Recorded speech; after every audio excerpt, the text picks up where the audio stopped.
Hi again then guys, and welcome to episode 18 of D.A.R.C, or Does Anyone Really Care? The mini review series where I'm evaluating some of the cars which most people tend to overlook on Gran Turismo 6. Now, some of you probably own these cars, some of you probably really enjoy using these cars, but for the most part, these are very rarely used cars for most people in the Gran Turismo 6 community, or from what I've seen, they are anyway.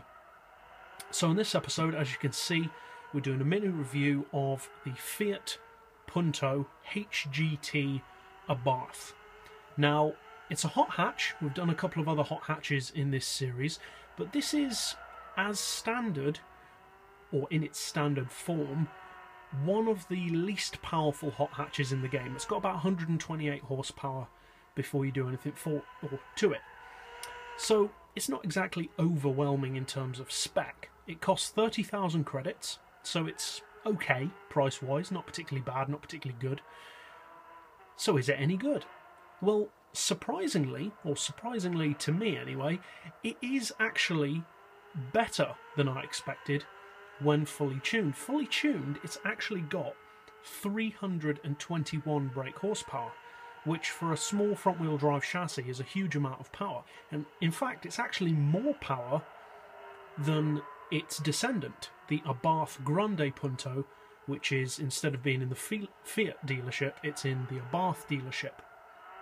But this actually has more power than the Grande Punto fully tuned, and it's also lighter.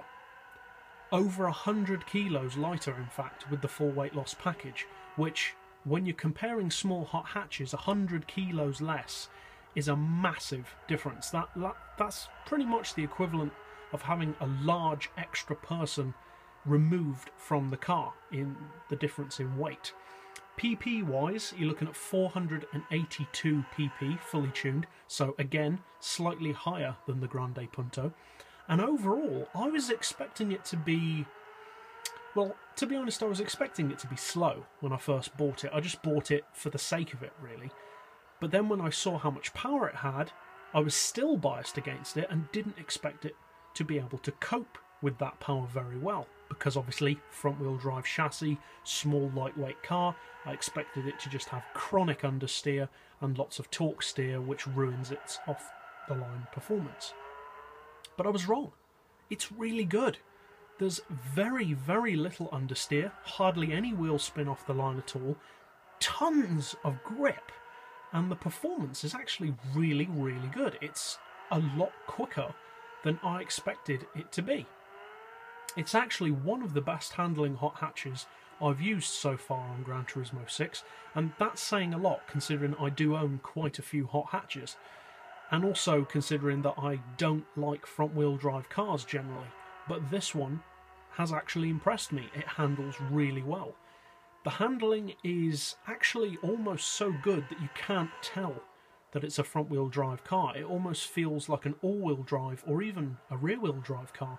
Now obviously it doesn't slide around like a rear-wheel drive car, but the handling is so neutral that it could almost pass as being an all-wheel drive car, because there's no understeer, there's no oversteer obviously. It's just nice and neutral, tons of grip. The turn-in is great because of the short wheelbase and low weight. And overall, it's a really great little car to drive. Now, I haven't tested its on-paper straight-line performance, so I can't tell you like what its 0 to 60 time or what its exact top speed is, especially considering that this tune isn't a full-on straight-line tune. It's just basically a quick tune that I slapped on it just to get a feel of how the car drives. But I should imagine with its power, it should do over 180 to be, well, for definite. Probably over 190, maybe even 200 to be honest. So, again, quick for a small hot hatch. I'm not sure how competitive it is because I haven't used it in racing, but I think it may actually be very competitive. Maybe more around the 450 PP region, so slightly lower tuned. But overall, I would definitely recommend that you guys give this car a go. So that's it really for this episode. So I'll see you next time, and as always, thanks for watching.